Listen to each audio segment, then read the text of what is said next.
Decía que el domingo pasado tuvimos la primera parte del estudio, el nuevo orden mundial. A lo largo de la historia dijimos el domingo pasado que el mundo ha conocido muchos sistemas, muchas formas de gobierno, dictaduras, monarquías, teocracia, etc. Pero el nuevo orden mundial, el nuevo gobierno mundial va a ser completamente diferente, aunque tendrá de todo un poco. Será un sistema distinto. En los próximos años, las leyes, el comercio, la política, la economía, todo va a cambiar. Estamos a punto de ver cambios que durante milenios no se han producido, pero el mundo va a experimentar unos cambios tremendos. Y tenemos que saber cómo estar preparados y cómo reaccionar y comportarnos ante estos cambios. Y en el capítulo 13 del libro del Apocalipsis nos habla de un hombre, de un personaje que recibe a lo largo de la Biblia muchos adjetivos, muchos nombres. El anticristo, el cuerno pequeño, el hombre de pecado, el hijo de perdición, God, etcétera. Son nombres que nos hablan acerca de cómo es este hombre. Pero hay un versículo que la semana pasada no tocamos y que yo, antes de entrar a hablar del segundo personaje que juntamente con el anticristo van a llevar las riendas de este mundo en los últimos tiempos, no tocamos, y es el versículo 2, Apocalipsis 13, verso 2. Y ahí se nombran tres animales diferentes. Tres animales que los que hemos estudiado la Biblia sabemos qué está tratando de decir Juan, de una forma, digamos, oculta, ¿no? Apocalipsis 13:2 dice que la bestia, y hablamos del anticristo, era semejante a un leopardo, pero sus pies eran como de oso, pero su boca dice que era como boca de león. ¿Te das cuenta? Hay tres animales diferentes. Su apariencia, la palabra semejante es muy importante en la Biblia. Selem. Cuando tenemos una fotografía, tenemos una imagen de una persona real, de una persona que existe, pero tenemos una fotografía, una imagen para que te hagas una idea de cómo es esa persona. Entonces la Biblia nos enseña que la semejanza, el aspecto exterior de este líder mundial, de este político llamado el anticristo, es semejante a un leopardo, pero su forma de actuar, los pies, cómo camina, cómo se comporta, cómo actúa, es como un oso. Pero cuando habla, cuando da a conocer su mensaje, dice que es como un león. Claro, para entender esto, uno tiene que ir al libro de Daniel. Yo siempre he dicho que la Biblia es una especie de gran rompecabezas, un gran puzzle. Hay cosas que Daniel dice que el Apocalipsis te explica.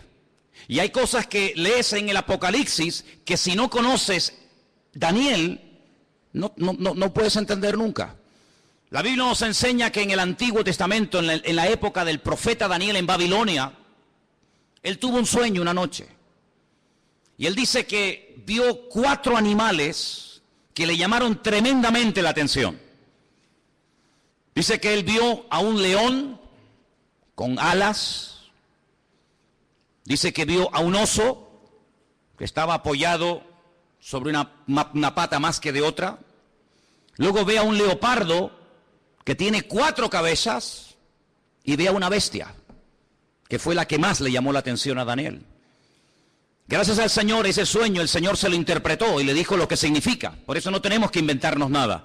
Simplemente ir a la Biblia y ver qué explicación le dio el Señor a Daniel sobre ese animal, esos animales.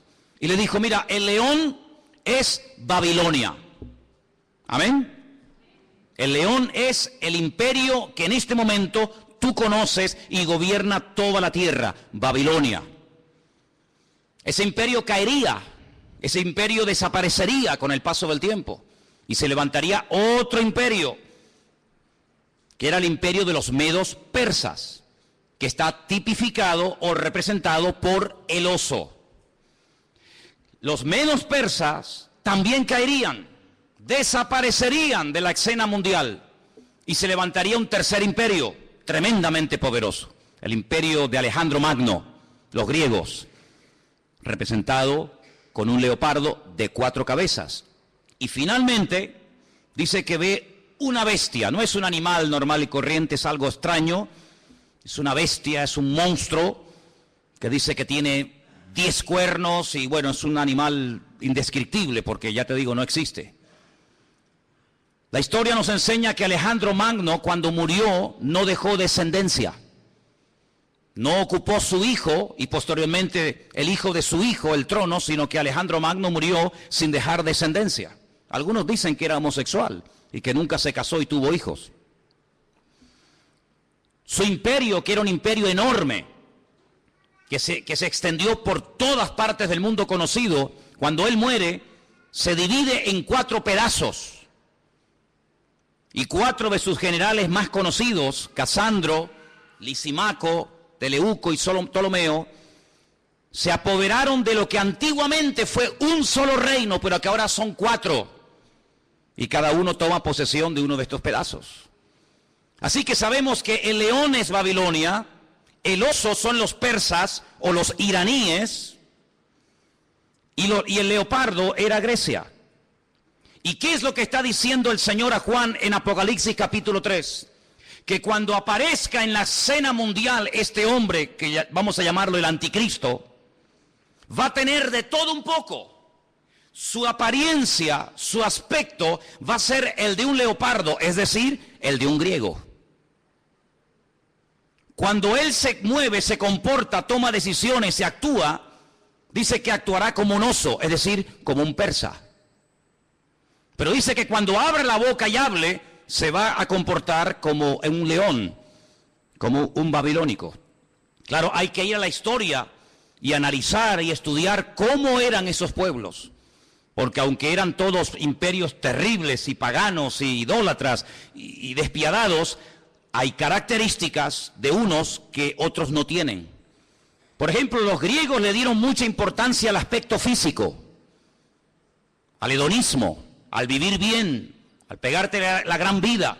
Pero cuidado, no eran ateos. Los griegos no eran ateos. Les recuerdo que cuando el apóstol Pablo fue a Grecia, a un lugar público llamado el Areópago, donde se compartían las enseñanzas, y allí estaban los filósofos de la época, el apóstol Pablo dijo: hoy paseando por vuestra ciudad, por Atenas, he observado que ustedes los atenienses sois gente muy religiosa. No eran ateos, pero eran religiosos. Dice que al apóstol Pablo le llamó la atención que vio un altar donde no había ninguna imagen, pero había una inscripción que decía: al Dios no conocido. Es decir, por si acaso nos hemos olvidado de reverenciar o de adorar a un Dios que no sabemos cómo es, le ponemos una inscripción para que no se sienta ofendido. Luego, una de las características de los griegos era que le daban mucha importancia a la cultura, a la filosofía, a los deportes. Ellos fueron los inventores, los creadores de las Olimpiadas. Ellos le daban mucha importancia al aspecto físico. Llenaron toda Jerusalén y el mundo conocido de antaño de gimnasios. Le daban mucha importancia al culturismo, al aspecto físico. Pero también eran personas que tenían grandes problemas con la lujuria. La mayoría de ellos eran bisexuales, le gustaban tanto los hombres como las mujeres. Eran personas que no tenían ningún tipo de escrúpulos, eran personas que no tenían ningún tipo de moral, eran personas que le daban rienda suelta a cualquier impulso de la carne, con tal de que te sientas bien, lo puedes hacer. ¿Quieres ser homosexual y eso te hace sentir bien? Adelante. ¿Quieres ser cualquier otra cosa? Adelante. En otras palabras, no te reprimas. No tengas ningún recato, ningún principio moral o espiritual, sino rienda suelta a los impulsos. El anticristo será así.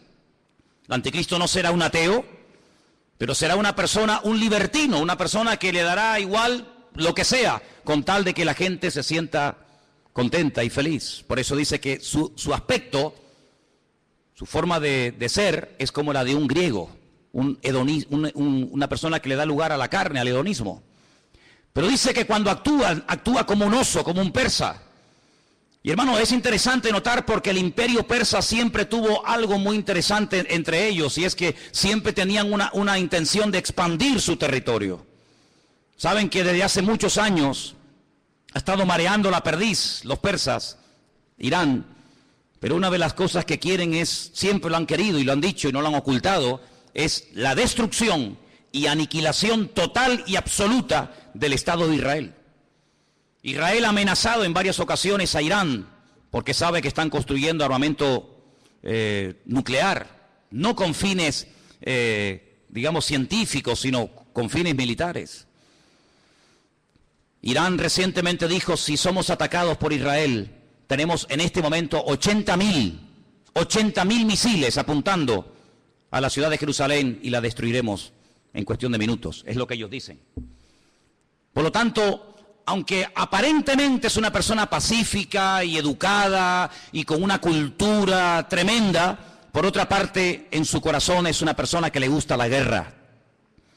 Dice la Biblia, recuerden, la semana pasada cuando hablamos de este personaje, dice que él cambia de religión. Dice que al Dios de sus padres lo deja de adorar y comienza a adorar a Alá Maozín, al Dios de las fortalezas o al Dios de la guerra. Es una de las características del anticristo. No es un ateo, pero es una persona que utiliza lo espiritual, lo religioso, para fundarse en esa fuerza espiritual que da, por así decirlo, la religión y emprender guerras. Todos sabemos que muchas guerras se han emprendido y las que faltan en nombre de Dios o en nombre de la religión. Los protestantes han matado gente. Los católicos han matado a gente. No hay ni una sola religión que no esté manchada de sangre. Todos han utilizado el nombre de Dios. Cuando la famosa guerra del Golfo, veíamos a Saddam Hussein orando para recibir fuerzas para atacar a los americanos y vencerlos, pero también veíamos en las iglesias de Norteamérica orando a los creyentes para que los soldados norteamericanos no murieran, y vemos que se mezcla todo, lo político, lo religioso, lo espiritual. Así será el anticristo, un sincretismo, una mezcla de todo. Una mala utilización del nombre de Dios, utilizando a Dios para beneficios personales. Pero dice que cuando él habla como un león, es decir, será un ser arrogante. Los babilónicos, si algo tenían que les caracterizaba, era la arrogancia, la soberbia. Se creían que eran los amos, los dueños del mundo. Así será este personaje. Pero este personaje del cual hablamos la semana pasada, que es la primera bestia, la que sube del mar entre las naciones, de los pueblos, de entre los gobiernos, tendrá el apoyo total y absoluto de otra bestia que vamos a ver sus características. Apocalipsis capítulo 13, versículo 11. Y fíjese en esta palabra. Después vi otra, no es la misma, es otra bestia que subía de la tierra. La primera bestia subía del mar. La segunda sube de la tierra.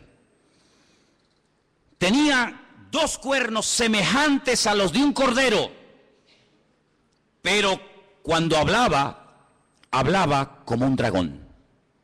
Jesús dijo en cierta ocasión que de la abundancia del corazón habla la boca. ¿Cuántos dicen amén?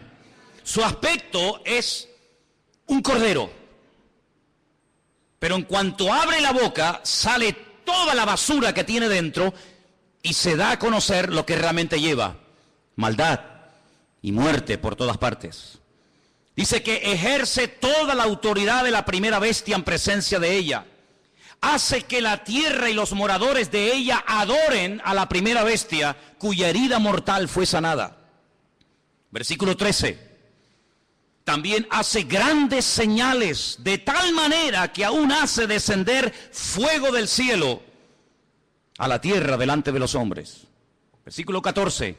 Engaña a los moradores de la tierra con las señales que se le ha permitido hacer en presencia de la bestia, mandando a los moradores de la tierra que le hagan imagen a la bestia que tiene la espada, la herida de espada, y vivió. Se le permitió infundir aliento a la imagen de la bestia para que la imagen hablase e hiciese matar a todo el que no la adorase. Verso 16. Hacía que a todos, pequeños y grandes, ricos y pobres, libres y esclavos, se les pusiese una marca en la mano derecha o en la frente. y que ninguno pudiese comprar ni vender sino el que tuviese la marca o el nombre de la bestia o el número de su nombre. Dice, y aquí hay sabiduría. El que tiene entendimiento, dice, el que tiene entendimiento cuente el número de la bestia, pues es un número de hombre y su número es 666. Es decir, que en los últimos tiempos surgirá un nuevo orden mundial. El mundo no será como lo hemos visto hasta el día de hoy, donde cada uno hace lo que le da la gana y cada uno gobierna. No. En los últimos tiempos habrá un nuevo orden mundial dirigido y capitaneado por un presidente mundial que tendrá una fuerza militar, económica y política increíble. Y a este personaje se le conoce vulgarmente con el nombre del anticristo, el que se opone a Cristo, el que quiere suplantar la figura de Cristo. Pero tendrá a una persona que la Biblia lo llama, fíjense qué curioso, falso profeta. Si analizamos toda la Biblia, vemos que la figura de los profetas era algo muy importante. La Biblia está llena de verdaderos y auténticos profetas. Daniel, Jeremías, Isaías, Habacuc, Sofonías, Malaquías, cientos de buenos profetas. ¿Qué era un profeta?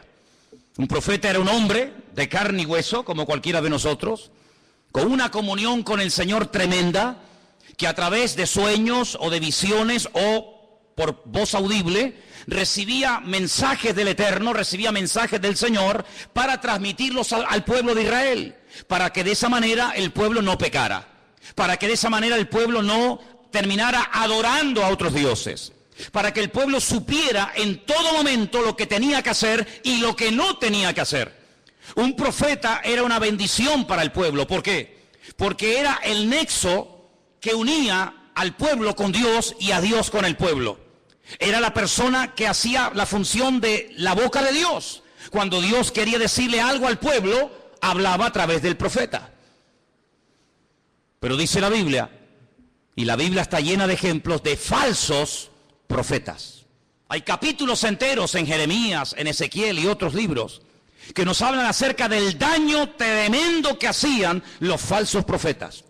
Por ejemplo, la Biblia dice que cuando las tropas del rey Nabucodonosor habían rodeado la ciudad de Jerusalén, había falsos profetas que decían, tranquilos, no pasa nada, no se preocupen, vamos a ganar la guerra. Nabucodonosor va a ser derrotado, se va a cansar y se va a marchar a su tierra.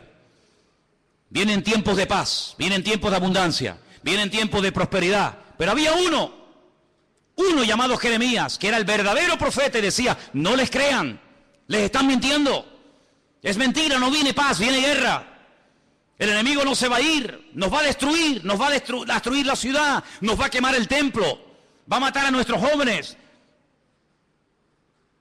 Siempre hubieron falsos profetas que engañaban al pueblo, siempre había falsos profetas que venían supuestamente en nombre de Dios, y la gente lógicamente en muchas ocasiones le hacía más caso y prestaba más atención a los falsos profetas que a los verdaderos profetas. ¿Por qué? Porque el falso profeta decía lo que el pueblo quería oír. El verdadero profeta muchas veces iba en contra de la voluntad del pueblo. Por eso a la mayoría de los profetas los terminaban matando. ¿No dijo el Señor, Jerusalén, Jerusalén, que matas a los profetas y apedreas a los que yo te envío? ¿Cuántas veces quise juntar a mis hijos como la gallina junta sus polluelos y no quisisteis? La ciudad de Jerusalén pasó a la historia como una ciudad que mataba a los profetas. Porque los profetas confrontaban, los profetas hablaban claro, los profetas no eran aplaudidos, eran gente odiada. Era gente que muchas veces tenía que vivir totalmente dependiendo del Señor porque los querían matar, los querían torturar y querían taparles la boca a cualquier precio. Y curiosamente dice la Biblia que el anticristo tendrá el apoyo incondicional de un hombre que no va a ser un político, recuerda eso. El falso profeta no será un político, será una persona que se encargará fundamentalmente de 4 cosas. Primera, lo hemos leído, versículo 12. Hará todo lo posible para que todas las naciones de la tierra reconozcan la autoridad y se sometan a la autoridad del anticristo. Es decir, no atrae la gente hacia sí mismo, sino que atrae la gente hacia el anticristo. Es decir, será el relaciones públicas del anticristo, el que le hará la publicidad, la propaganda, el que irá por los platós de televisión, por las emisoras de radio, el que dará todo tipo de ruedas de prensa y de respuestas a las naciones, presentando a este hombre como la alternativa real y genuina que el mundo necesita. Les puedo asegurar que será conocido en todas partes de la tierra. Un hombre carismático, un hombre que sabrá llevarse bien con los árabes, con los judíos, con los musulmanes, con los católicos, con los evangélicos, con los ateos, con todo el mundo. Un hombre con un don de palabra extraordinario y un hombre que lo que pretende es desviar la atención de la gente hacia el Dios vivo y verdadero y llevarlos a la ruina, diciéndole a la gente, este hombre es lo que el mundo necesita. Este hombre es el que va a solucionar los problemas de la crisis, del paro, los problemas económicos, los problemas entre palestinos y judíos. Este lo va a solucionar todo. Primera función del falso profeta. Segunda, versículo 13. También hará grandes señales. La Biblia no dice qué tipo de señales hará, pero curiosamente menciona una que es tremendamente poderosa. Y dice que hará descender fuego del cielo a la tierra delante de los hombres. Solamente hubo un hombre en toda la historia de la humanidad que en un momento oró y cayó fuego del cielo, demostrando que el Dios que él adoraba y honraba era el verdadero Dios. Y era el profeta Elías. En el Monte Carmelo, dice la Biblia que allí hubo una confrontación del mundo de las tinieblas contra el mundo espiritual, contra el mundo del Señor. Y el profeta Elías dijo, la respuesta no tiene que ser a través de un sueño, la respuesta no será a través de una visión, a través de un ángel, sino la respuesta tiene que ser algo contundente y visible a kilómetros. Y allí en lo alto de ese monte en el que hemos estado en cantidad de ocasiones, desde donde se tiene una perspectiva de una zona geográfica muy grande de Israel, allí él oró y dice que descendió fuego del cielo y 400 profetas falsos de Baal fueron degollados en aquel día. Nunca más nadie ha hecho eso. Bueno, perdón. Una vez unos hermanos en el Nuevo Testamento, cuando fueron a entrar a una ciudad a evangelizarla, a hablar del Señor y no los quisieron oír, le dijeron al Señor, Señor, ¿nos das permiso para que oremos y caiga fuego del cielo y los destruya a todos? Y el Señor les dijo, no, queridos, yo no he venido a eso. Monarjes, hijos del trueno, no les dio autorización para que oraran, para que cayera fuego del cielo. Pero en los últimos tiempos habrá un hombre que por un poder satánico, por una unción falsa, pero poderosa al fin y al cabo, dice que tendrá la capacidad de sorprender a las naciones haciendo caer fuego del cielo. Será una de las muchas señales que este hombre haga. Así que primero intenta llevar a la gente al anticristo. Segundo, hará grandes señales. Tercero, versículo 14. Engañará a los moradores de la tierra con las señales que se le ha permitido hacer. Jesús dijo en Mateo capítulo 24, hoy se ha leído este capítulo aquí en el púlpito. En Mateo capítulo 24 dice que cuando Jesús salía del templo de Jerusalén, los discípulos le dijeron, Señor, observa, qué templo tan hermoso tenemos. Un templo maravilloso, es una maravilla para nosotros los judíos tener un templo tan bonito en nuestra ciudad de Jerusalén. Jesús les dijo, no quedará piedra sobre piedra que no sea destruida. Cuando ellos cruzan el torrente de Cedrón y se van al monte de los olivos, allí 4 de sus discípulos, 4 solamente, le dicen, Señor, ¿cómo? ¿Cuándo? ¿Cómo que va a ser nuestro templo destruido? Dinos, ¿qué señal habrá de tu venida y del fin del siglo? Y el Señor les da un mensaje tremendo que les animo a que lo vuelvan a leer en casa. Mateo 24, también lo tienen en Lucas 21. Y una de las cosas que repite reiteradamente el Señor es esta: mirad que nadie os engañe. ¿Cuántos dicen amén? Que nadie os engañe. Y curiosamente dice, porque vendrán falsos cristos. ¿Qué significa la palabra Cristo? Tanto que la utilizamos los cristianos, tenemos que saber lo que significa, ¿no? Viene de la palabra hebrea Mashiach, que significa ungido. Vendrán muchos falsos ungidos. Eso es lo que está diciendo. No solamente personas que dirán, que yo soy el Mesías, sino vendrán vividores, farsantes, Personas que utilizando el púlpito de las congregaciones, personas que utilizando medios de comunicación como la radio, la televisión, etcétera, engañarán a muchísimas personas utilizando tal vez la manipulación, utilizando tal vez los problemas físicos, emocionales o espirituales de la gente. Dice, y a muchos engañarán. Pero el Señor dice, mirad que nadie os engañe, porque no solamente vendrán falsos ungidos, sino también dice, falsos profetas. ¿Qué es un profeta? Un profeta es un predicador, ¿sí o no? Es uno que predica, es uno que proclama un mensaje, en este caso un mensaje bíblico, un mensaje de Dios. Dice, pues vendrán falsos predicadores. Y usted dice, pero hermano, ¿sabes lo que estás diciendo? Totalmente. Y ya han comenzado a proliferar por todas partes del mundo. Falsos predicadores, falsos evangelistas, falsos maestros, falsos profetas, que incluso a veces con milagros o con señales llegan a seducir y a engañar a la gente. Y no es algo nuevo, lo estamos viendo de hace 10 años a esta parte, en todas partes del mundo. Pero en los últimos tiempos habrá una persona que será el máximo exponente del engaño y de la mentira, que la Biblia lo llama el falso profeta. ¿Y qué podemos hacer los cristianos? ¿Tenemos la obligación de creer todo lo que los pastores dicen? ¿Tenemos la obligación de creer todo lo que la gente predica en un púlpito? Rotundamente no. La Biblia nos enseña que cuando una persona proclama el evangelio, y más cuando una persona se llama o se autodenomina profeta, la congregación, la audiencia, el pueblo que escucha el mensaje, tiene que filtrar, tiene que analizar, tiene que escudriñar si lo que este hombre está diciendo es palabra de Dios o es falso. No se puede decir amén a cualquier enseñanza, hermanos. Yo soy vuestro pastor hace 14 años en esta iglesia. Pero el día que yo me aparte del evangelio, el día que yo me aparte de la verdad, el día que yo les enseñe algo falso, no me crean, no vengan más a este lugar. Porque la Biblia nos enseña que la oveja tiene la obligación de rumiar la comida antes de tragársela. ¿No hablamos hace poco de una de las características de las ovejas? ¿Sí o no? ¿Y cuál es una de las características de la oveja? Que es un animal rumiante. ¿Y qué es un rumiante? Un animal que primero mastica, mueve la comida, la saborea, la prueba, y luego después de haberla masticado bien, se la traga. Y esa es una de las características que tenía que tener un animal limpio para poder ser ingerido.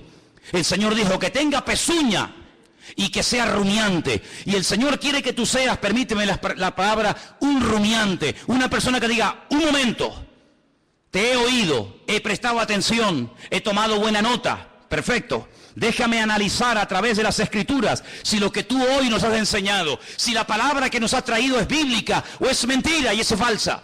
Dice la Biblia que cuando Pablo fue a la ciudad de Berea, ¿os acordáis? Dice que los judíos de la ciudad de Berea escucharon a Pablo durante varias semanas, durante varios días de reposo en la sinagoga, compartir la palabra. Pero dice que eran gente más noble que los de Tesalónica. ¿Por qué dice la Biblia que los judíos de Berea eran diferentes a los judíos de Tesalónica? Dice, porque ellos comprobaban cada día en las Escrituras si las enseñanzas que el apóstol Pablo le daba a la congregación eran palabra de Dios o no eran palabra de Dios. ¿Cuántos dicen amén? Por lo tanto, hermanos, yo siempre les he animado, siempre les he dicho, y lo seguiré diciendo cada día, que ustedes tienen la obligación de escudriñar las Escrituras, de conocer la palabra de Dios, de no tragarse todo lo que oigan, de no tragarse todo lo que vean y oigan en internet, de no decir amén a todo, de no abrir su corazón a cualquier ministerio, de no dejarse ministrar por cualquier persona que aparentemente tiene palabra, hace milagros, señales y prodigios, pero alto, la Biblia nos enseña que el falso profeta no solamente será un tremendo predicador, un tremendo orador increíble, sino que además será una persona que su ministerio, entre comillas, estará caracterizado por señales, milagros y prodigios. ¿Qué te parece? Pero ¿sabe qué? En el versículo 13 dice que este hombre hará grandes señales, grandes señales. Usted tiene que prestar atención a esas señales. ¿Por qué? Porque no toda señal es evidencia de que le está dando gloria y honra al Señor y que esa unción viene de parte del Señor si no sabe Dios de dónde viene. El falso profeta se diferencia del anticristo en tres cosas muy importantes. Primero, su procedencia es diferente. El mundo de la política produce, permítame la expresión, la política produce, es el terreno donde se levanta el anticristo. El falso profeta no se levanta del mundo de la política. El falso profeta se mueve en el terreno religioso, en el terreno espiritual.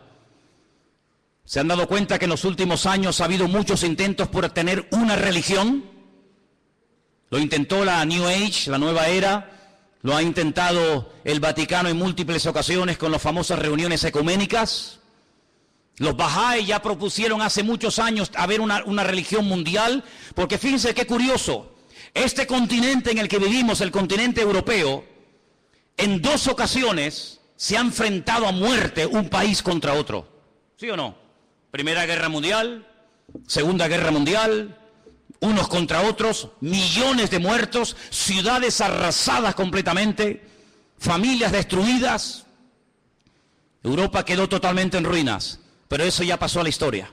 Antes los que se peleaban, ahora son amigos, ahora comen juntos, ahora hacen negocios juntos. Ahora se venden los productos unos a otros. Luego ya no estamos en un tiempo de guerra en Europa. Estamos, entre comillas, en un tiempo de paz. Ya no nos peleamos unos contra otros, ¿ve? Porque en una guerra todos pierden. Ahora nos unimos en una unidad política y económica y donde tenemos todos en común una misma moneda. ¿Sí o no? Usted puede viajar por Europa, por muchos países, y no tiene que cambiar en un país la moneda, en otro la otra, sino que con una misma moneda se puede mover. Ya no hay fronteras. ¿Se acuerdan cuando viajábamos por Europa? Ya no hay fronteras. Puedes pasar de un país a otro prácticamente ya, a cualquier hora puedes pasar de un país a otro. Pero falta una unidad. Sí, hay una unidad militar, hay una unidad política, hay una unidad económica, pero no hay una unidad espiritual. El anticristo, a través del falso profeta, una de las cosas que tratará de mover en el mundo es que la gente llegue a la conclusión de que no es bueno que haya tantas religiones, sino que lo mejor es que haya una religión donde todos se sientan a gusto. Ya hace años están tratando de crear el Crislam. El Crislam, quieren unir el Islam con el cristianismo. En muchas congregaciones evangélicas, ya la palabra Jehová o la palabra Yahvé o la palabra el Eterno o la palabra Dios ha desaparecido. Ya hay una nueva versión circulando de la Biblia en muchas iglesias evangélicas del mundo donde aparece la palabra Alá. En el principio creó Alá los cielos y la tierra. Alá lo que estamos diciendo. En otras palabras, para llevarnos bien, quitemos la palabra Dios, pongamos la palabra Alá. Hay muchas Biblias donde han quitado la palabra sangre. Es increíble cómo puede haber instituciones evangélicas que han quitado la palabra sangre de la Biblia, porque es una palabra que choca o es una palabra muy fuerte. Amados hermanos, vienen tiempos de cambios como ustedes no se pueden ni imaginar. Vienen tiempos en los que no solamente lo económico cambiará de una forma tremenda, sino lo espiritual cambiará de una forma que ustedes no se pueden ni imaginar. Ahora quiero leerles un versículo que se encuentra en Apocalipsis 16:13, donde dice que el falso profeta y el anticristo harán algo que muchas veces no se menciona. Y vamos a leerlo. Apocalipsis 16, versículo 13. Y dice así: vi salir de la boca del dragón, Satanás, de la boca de la bestia, el anticristo, y de la boca del falso profeta, 3 espíritus inmundos a manera de ranas. Son espíritus de demonios que hacen señales y van a los reyes de la tierra en todo el mundo para reunirlos a la batalla de aquel gran día del Dios Todopoderoso. Una de las cosas que el mundo tiene que conocer y ustedes, hermanos, tienen que saber, porque la Biblia lo profetiza con cientos y miles de años de antelación. Cuando te pregunta la gente, ¿y tú crees que habrá una tercera guerra mundial? ¿Crees que otra vez el mundo volverá a enfrentarse y a matarse y a pelear los unos contra los otros? Y yo te digo, no te quepa la menor duda. La pregunta no es si se van a pelear, la pregunta es ¿por qué tardan tanto en enfrentarse los unos contra los otros?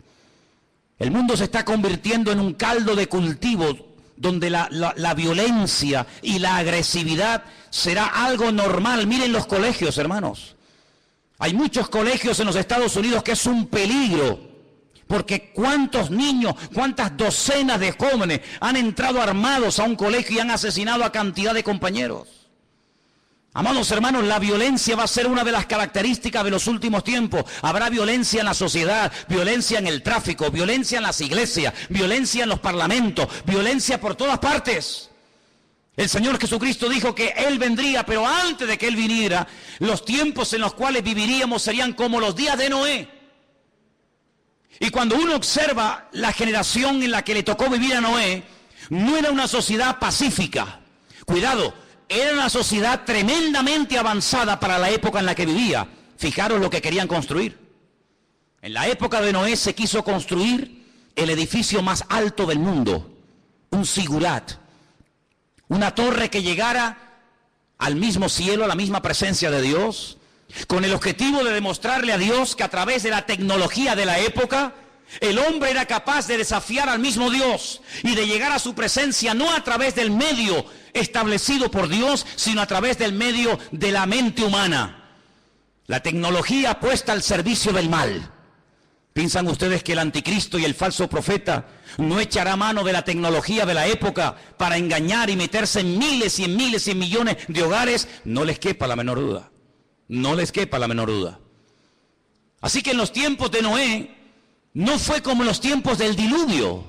Bueno, fue en los tiempos del diluvio, no fue como en los tiempos de la Torre de Babel. En los tiempos de la Torre de Babel, la Biblia nos enseña que Dios no destruyó a la humanidad, sino que la separó y la confundió. ¿Por qué? Porque habían aprendido un secreto tremendo. ¿Cuál fue? La unidad. Se unieron para lo malo.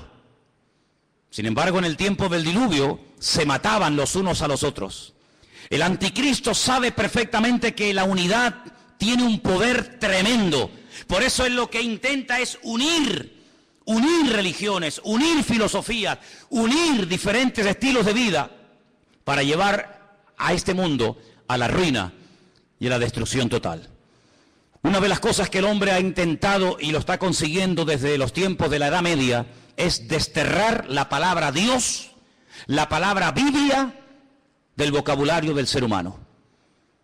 Hoy en día se oye hablar muy poco de Dios, muy poco de Biblia. ¿Por qué? Porque los hombres a lo largo de la historia han intentado destruirse los unos a los otros. Pero el objetivo final del diablo es destruir a Dios, quitar a Dios del vocabulario de la gente. ¿Y qué es lo que hace el falso profeta? Levantar al anticristo para que lo adoren a él. Y no es la primera vez que un hombre reclama honra y gloria para sí mismo. No es la primera vez que un César, que un faraón o que cualquier persona ha intentado levantarse más alto que Dios y matar y asesinar a todas aquellas personas que no lo apoyan y no lo reconocen.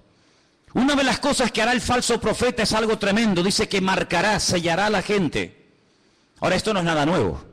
Si ustedes leen esta noche tranquilamente en casa el capítulo 9 de Ezequiel, recuerden, Ezequiel capítulo 9, ustedes se van a dar cuenta que el Señor, antes de ir a la ciudad de Jerusalén y permitir que las tropas enemigas la destruyeran, Él dijo: ponle una marca a mis hijos en la frente y en la mano, para marcar, hacer una diferencia entre el que cree y en el que no cree, el que es mío y el que no es mío. Y dice la Biblia que marcaban a la gente en las manos. El anticristo, el diablo, que es un imitador de la obra de Dios, lo que intentará es marcar a la gente como si fueran animales. Ya hablamos la semana pasada de ese famoso microchip, un sistema muy interesante, muy moderno, que intentará facilitarle la vida a la gente, sobre todo a la hora de comprar, a la hora de vender, a la hora de viajar, no perder el dinero, tener en todo momento encima tuyo todos tus datos económicos, tus datos de vacunas, etcétera, etcétera. Ese microchip ya existe. No es una ciencia ficción. Los animales, los perros, me imagino que en Suiza será igual. Aquí es obligatorio que los animales tienen que llevar un chip. Y si un animal se pierde con una máquina, el doctor, el veterinario, sabe en todo momento cómo se llama ese animal, si está vacunado, dónde vive, cómo se llama su dueño, etcétera, etcétera. Pues lo que empezó con los animales, terminará con el ser humano. Porque para el diablo los seres humanos son como animales. Por eso la famosa teoría de la evolución equipara y nivela al hombre al nivel de la bestia. En la famosa Constitución Europea, creada, diseñada y escrita por el famoso Jacques Chirac, jefe de toda la masonería europea, él puso al mismo nivel a un animal que a un hombre. De tal manera que si un hombre quiere casarse con un perro, con un gato, con una vaca o con cualquier animal, lo puede hacer. ¿Por qué? Porque al fin y al cabo todos somos animales. Sin embargo, desde el punto de vista bíblico, Dios dignifica a la raza humana por encima del animal. ¿Cuántos dicen amén? El animal está para servir al hombre, no el hombre para servir a la bestia. Pero en los últimos tiempos Satanás intenta marcar a los hombres como si fueran animales. Y les cierra las posibilidades de poder comprar, de poder vender, de poder buscarse la vida si no te dejas marcar. Pero esa marca, esa especie de microchip indeleble, invisible, que no molesta, que está ahí dentro y ni te enteras que está, también permite en todo momento tener a la población mundial localizada en cualquier parte donde se encuentre. Así de claro. Dice que este microchip está alimentado por una pequeña pila de litio, de tal manera que si la persona en un momento determinado decide quitárselo y lo toca y lo abre, se envenena la sangre por esa sustancia.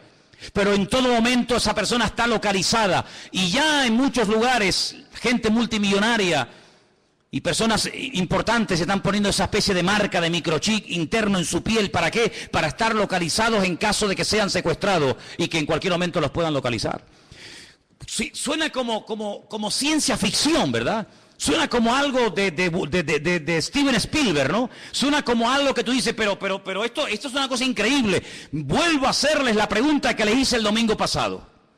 ¿Cómo hace 2000 años un hombre llamado Juan, pescador de Galilea, un hombre que no fue a la universidad, ni tuvo en sus manos nunca un ordenador, ni tuvo nunca en sus manos un móvil, ni toda la información que tú y yo podemos tener ahora mismo? ¿Cómo es posible que este hombre nos dé unos datos de la civilización de los últimos tiempos de una forma increíble, hasta el punto que hay momentos en los que él llora escribiendo el libro del Apocalipsis, viendo lo que se avecina y viendo lo que viene? Es el hombre que dice que en los últimos tiempos el famoso río Éufrates se secará para que millones de soldados vengan desde el norte, casi diríamos como que en línea recta, y se den cita en el valle de Jezreel, en la zona de Megiddo, para llevar a cabo la gran batalla, la famosa batalla del Armagedón. Sabemos que en el punto de mira hay un pequeño pueblo que tiene 22.000 kilómetros cuadrados. Un pueblo que ha sido el pueblo más odiado, más perseguido de toda la historia de la humanidad. Y es el pueblo de Israel. Así de claro. Dios decidió que su hijo naciera en una pequeña aldea insignificante de Israel llamada Betlehem, la casa del pan. Belén la conocemos nosotros. Dios decidió que su hijo naciera y viviera en ese pequeño país, que allí predicara, que allí sanara a los enfermos, que allí demostrara lo que era y a lo que vino, que allí lo mataran, que allí resucitara, que allí ascendiera y que allí volverá otra vez por segunda vez, según la palabra de Dios. Y sabemos que los tiempos se acortan. La Biblia dice que los últimos tiempos tendrán que ser acortados, porque si el Señor no acorta los tiempos, la maldad llegará a un nivel, a una envergadura de tal magnitud que dice que nadie podría salvarse aunque quisiera. Por eso, amados hermanos, tenemos que doblar la guardia como iglesia. Tenemos que meternos en las páginas de la Biblia. Tenemos que conocer lo que dice la palabra de Dios acerca de los últimos tiempos. No dejarnos engañar, no dejarnos seducir, no dejarnos atraer por cosas que aparentemente son muy atractivas, muy bonitas y maravillosas, pero que su fin, dice la Biblia, pueden ser caminos de muerte. Analice todo lo que oye. Analice a la luz de la palabra de Dios todo lo que escucha. Porque la palabra de Dios nos enseña que los últimos tiempos serán tiempos de engaños, tiempos de falsas profecías, tiempos de falsos milagros. Ahora bien, la gente está tan necesitada, tan desesperada, que se agarrarán a un clavo ardiendo con tal de salir de su desesperación. Nunca olvidaré cuando una persona enferma me dijo: si yo supiera en este momento que el diablo me puede sanar, le entregaría mi vida a él. Así me lo hizo, así me lo dijo. El diablo va a utilizar los problemas sociales, los problemas físicos, los problemas económicos de las familias. El diablo sabe perfectamente que hay un vacío en la sociedad que nada ni nadie logrará llenar jamás. Puedes tener mucho dinero, puedes viajar por el mundo entero, puedes tener la mejor casa de la tierra, puedes tener y tener y tener. Pero el Señor Jesucristo no solamente te ha creado para que llegues a tener ciertas y determinadas cosas en la vida, sino que el Señor nos ha creado con sus manos para que seamos su pueblo y estemos en plena comunión con Él. ¿Cuántos dicen amén? Por eso, amados hermanos, cuando ustedes escuchen a alguien, cuando ustedes oigan a alguien, cuando ustedes observen a alguien, háganse la siguiente pregunta: ¿a quién está levantando este hombre? ¿A quién intenta glorificar? ¿Hacia quién intenta desviar la atención? ¿Hacia él mismo? ¿O lo que intenta esta persona es levantar en alto el nombre que es sobre todo nombre, el nombre de Jesús, para que la gente adore al Rey de Reyes y al Señor de los Señores? Esa es una de las características de un verdadero hombre de Dios y de un verdadero cristiano y cristiana. Una persona que no intenta llamar la atención sobre sí mismo, sino que emplea su testimonio, su antigua vida, sus malos hábitos, etcétera, etcétera, para que la gente reconozca que el cambio se ha producido, no porque se le ha propuesto, no porque tuvo una fuerza de voluntad increíble, sino porque hubo un Dios todopoderoso que le transformó, que lo cambió y que lo llenó y que hoy le da la gloria a ese Dios. ¿Cuántos dicen amén? Así que, amados hermanos, el falso profeta. Qué interesante.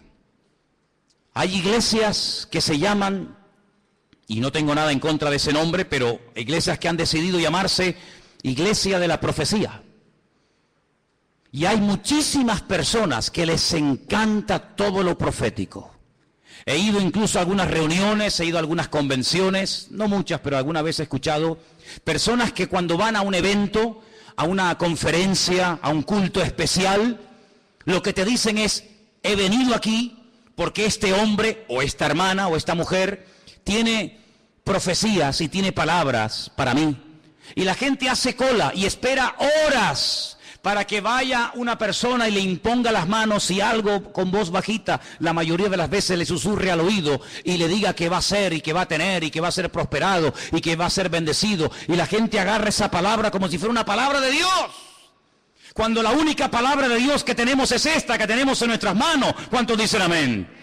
Si usted busca palabras, si usted busca consejos, si usted busca algo que le oriente para saber si me caso o no me caso, si me voy o me quedo, si compro o no compro, es la bendita palabra de Dios. Dice el salmista: lámpara es a mis pies tu palabra y lumbrera mi camino. No busques en los hombres lo que solamente en Dios puedes encontrar.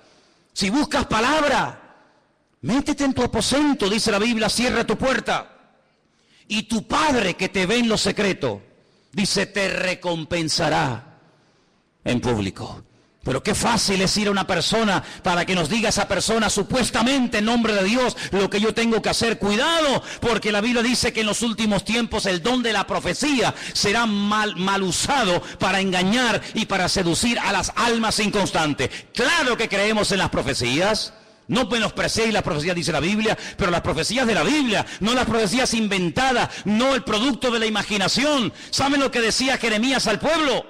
Ustedes, Dios no los ha enviado a ustedes, ustedes profetizan y tienen el descaro y la desfachatez de esperar que lo que han profetizado se cumpla cuando saben que Dios no está hablando a través de vuestras bocas.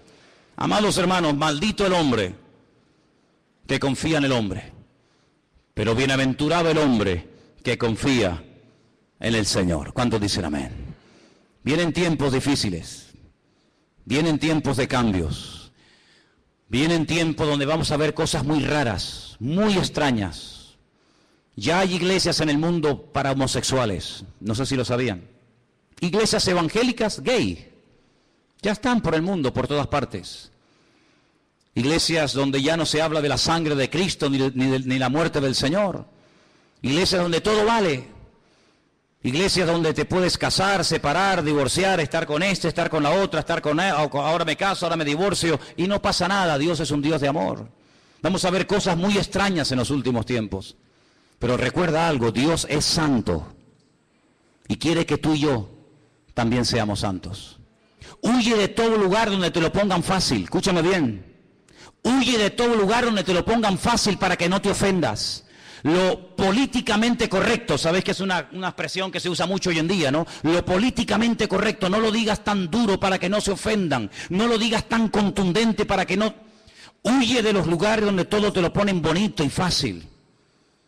El Señor no viene a agradarnos los oídos, sin confrontación no hay cambio.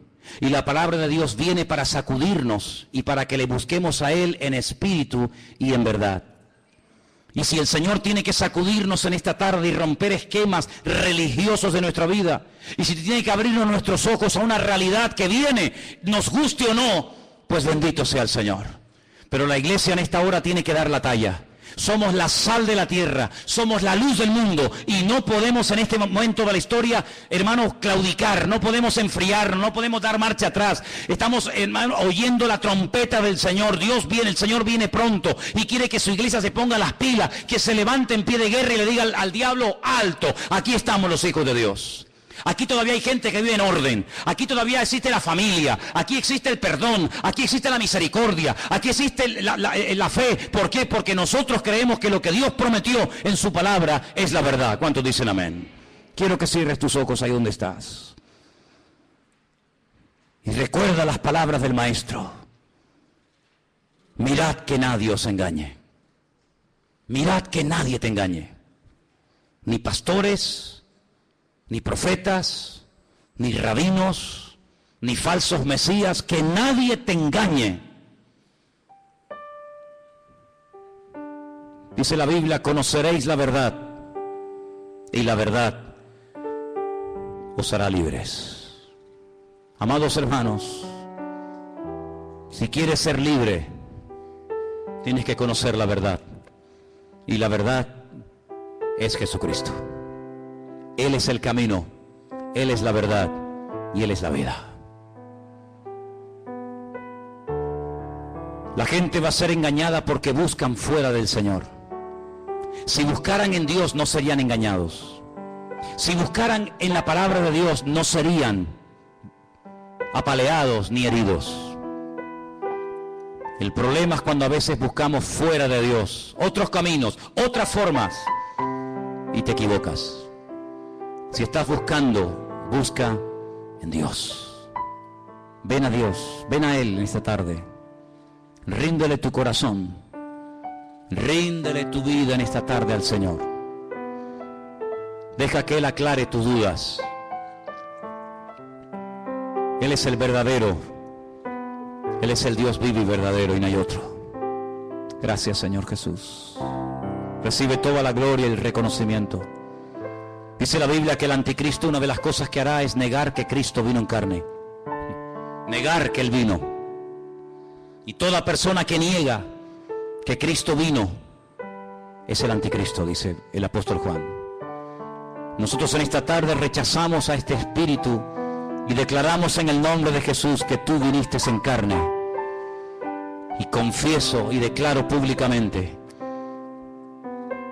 que aquel Mesías que se hizo carne era el Mesías verdadero y no hay otro más que Él. Bendito seas. Ahí empieza el cambio cuando tú reconoces que el Mesías vino en carne. No de una forma espiritual, una nebulosa, una cosa extraña. No, vino en carne y hueso a dar su vida por ti. Ahí empieza el cambio. Si Él era el Mesías verdadero, quiere decir que yo lo necesito a Él. Y por eso en esta tarde le decimos, yo te necesito, Señor Jesús.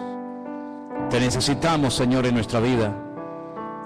Los que somos padres, las madres, los creyentes, tus hijos te necesitan hoy más que nunca, Señor. En este tiempo de engaño, en este tiempo de tantos cambios y de tanta agresividad, nosotros te decimos, tú eres nuestra paz. Tú eres nuestra calma en medio de la tormenta, Señor Jesús. Recibe la gloria, Dios mío. Recibe la honra, mi Señor. Aleluya. Si en esta tarde entre nosotros hay alguien que nunca le ha entregado su vida al Señor, yo te animo a que lo hagas hoy. Te animo a que ahí donde estás, le diga: Señor, yo me entrego a ti. Yo quiero conocerte, Jesús. Yo no te ofrezco una religión. El Señor no es religión, el Señor es una relación personal. Ahí donde estás, entrégale su vida a Jesús. Pídale perdón a Dios. Dile: perdón, Señor, perdóname. Limpia mis pecados. La iglesia no es un club donde venimos a pasar un domingo entretenidos. La iglesia no es un lugar donde venimos a conocer gente nueva, gente agradable y simpática, no. La iglesia es un hospital donde el alma, Dios la sana. Donde el hombre puede comenzar a cambiar y vivir una vida nueva. La iglesia es un centro de entrenamiento donde nuestros pensamientos, nuestra filosofía de vida cambia para vivir según el diseño y el propósito de Dios para mi vida, donde yo muero y Él vive. Eso es la iglesia. No es un club, es un lugar donde cambiamos por dentro y por fuera. Y por eso en esta tarde te pedimos, Señor, ayúdanos a cambiar, a conocerte mejor, y guárdanos del maligno, que no seamos seducidos, ni engañados, ni arrastrados por falsas doctrinas o prácticas o enseñanzas, sino que nunca nos desviemos de tu palabra ni un milímetro, porque tu palabra es el fundamento de nuestra vida. Gracias, Señor, porque tu palabra un día llegó a nuestra vida y ahora estamos edificando nuestra existencia sobre la roca, sobre Cristo Jesús nuestro Señor. A ti te damos la gloria y la honra, en el bendito nombre de Jesús. Amén.